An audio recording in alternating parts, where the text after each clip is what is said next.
बारामती पोटनिवडणुकीत काँग्रेसची माघार. सुनील तटकरे यांनी काँग्रेसचे आभार मानले. अजित पवार यांच्या निधनानंतर निवडणूक आयोगाने बारामती विधानसभेसाठी पोटनिवडणुकीची घोषणा केलेली आहे आणि या निवडणुकीसाठी उपमुख्यमंत्री सुनेत्रा पवार यांनी अर्ज दाखल केला आहे. तसेच या ठिकाणी काँग्रेसने उमेदवार मैदानात उतरवला होता. मात्र आता काँग्रेसने बारामती विधानसभा पोटनिवडणुकीतून अखेर माघार घेतली आहे.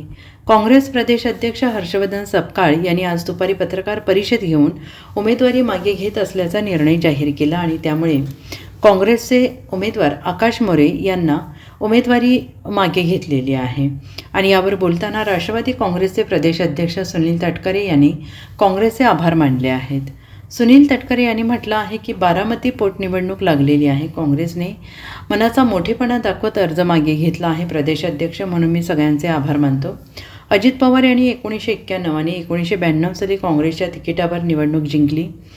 1999 ते 2014 या काळात राज्यात लोकशाही आघाडीचं सरकार असताना काँग्रेसला सोबत घेत महाराष्ट्रामध्ये मंत्री उपमुख्यमंत्री अशी पदे भूषवली आहेत. त्यांनी घेतलेल्या निर्णयाचं मी स्वागत करतो. काँग्रेसने सामंजस्यपणा दाखवलेला आहे. बारामतीच्या जनतेच्या वतीनं मी त्यांचे आभार मानतो. आणि पुढे बोलताना तटकरे यांनी शरद पवार यांच्याबाबत बोलताना म्हटलं आहे की साहेबांची भूमिका महत्त्वाची राहिली आहे. लोकशाहीत निवडणूक लढण्याचा अधिकार सगळ्यांना असावा असा त्यांचा अर्थ होता.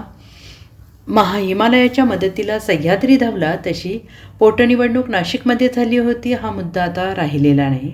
मी आणि प्रफुल्लभाईंनी काँग्रेसचे राष्ट्रीय अध्यक्ष मल्लिकार्जुन खरगे यांच्याशी उमेदवारी मागे घेण्यासाठी संपर्क केला होता अशी माहिती तटकरे यांनी दिली आहे. त्यानंतर 99 ते 2014 राज्यात लोकशाही आघाडीचं सरकार असताना उपमुख्यमंत्री मंत्री म्हणून काँग्रेसला सोबत घेत महाराष्ट्रामध्ये फार मोठ्या प्रमाणात योगदान दादांनी दिलं होतं. त्या साऱ्याच्या प्रती आदर व्यक्त करत काँग्रेस पक्षाने जी भूमिका घेतलेली आहे त्या भूमिकेचं मी मनापासून स्वागत करतो. माझ्या राज्यातील सर्व कार्यकर्त्यांच्या वतीने स्वागत करतो. बारामतीच्या जनतेच्या वतीने सुद्धा स्वागत करतो आणि आभार मानतो. आणि एकंदरीत महाराष्ट्राच्या राजकारणाचा सुसंस्कृत पाया महाराष्ट्राचे शिल्पकार स्वर्गीय चव्हाण साहेबांनी जो रचला त्याला पूरक पैचा निर्णय आज काँग्रेस पक्षाने त्या ठिकाणी घेतला. त्याचा उल्लेख या निमित्ताने मी करू इच्छित आहे. खरं आहे की हे सगळं करत असतानाच अनेक वेळेला वेगवेगळे प्रश्न निर्माण होत असतात. पण त्याच्यातून राजकीय सामंजस्य कशा पद्धतीने दाखवावं त्याच काँग्रेस पक्षाने त्या ठिकाणी दाखवलेला आहे. तर मला प्रामुख्याने सांगायचं शरद पवारांनी पण अप्रत्यक्षपणे समर्थन केलं होतं उमेदवाराचं, असं म्हणत 2 दिवसापूर्वी समर्थन केलं होतं. लढणारच आहे तर ते गृहीत धरलं पाहिजे निवडणूक. आणि आज मात्र त्यांनी म्हणजे बिनविरोध निवडणूक झाली पाहिजे अशी भूमिका मांडली. 6 दशक देशाच्या राजकारणात आदरणीय पवार साहेबांची भूमिका खूप महत्वाची राहिलेली आहे. राजकीय दृष्ट्या राहिली, देशाच्या विकासाच्या बाबतीमध्ये सुद्धा राहिली. आता 2 दिवसापूर्वी आदरणीय साहेब काय म्हणाले आपल्या मार्फत सर्वांनी ऐकलं. आज काय म्हणाल ते ऐकलं. मला असं वाटतं की साहेबांचा म्हणण्याचा मतितार्थ असा होता की लोकशाहीमध्ये निवडणूक लढण्याचा अधिकार प्रत्येकाला आहे. त्यामुळे निवडणूक बिनविरोध होईलच असं मानण्याचं काही कारण नाही. असं त्यांचं प्रदीर्घ अनुभवातून त्यांचं ते वक्तव्य असावं.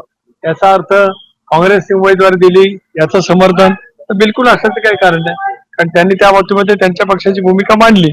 परंतु एकंदरीत अनेक वेळेला निवडणुका झाल्या, राज्यामध्ये सुद्धा अनेक वेळेला पोटनिवडणुका झाल्या. एक हिमालयाच्या मदतीला सह्याद्री धावला असं वर्णन होऊन चव्हाण साहेबांची जी पोटनिवडणूक लोकसभेची झाली नाशिक लोकसभा मतदारसंघात ती अपवाद वगळता प्रत्येक निवडणुका ह्या अनेक वेळेला निवडणुका होऊन झाल्या, एक हाती झाल्या, एकतर्फी झाल्या. त्यामुळे साहेबांचं मत कदाचित त्या दृष्टिकोनातून असेल. आज ते साहेबांनी मत व्यक्त केलंय ते स्वागतार्ह आहे. Bureau report SPN Marathi.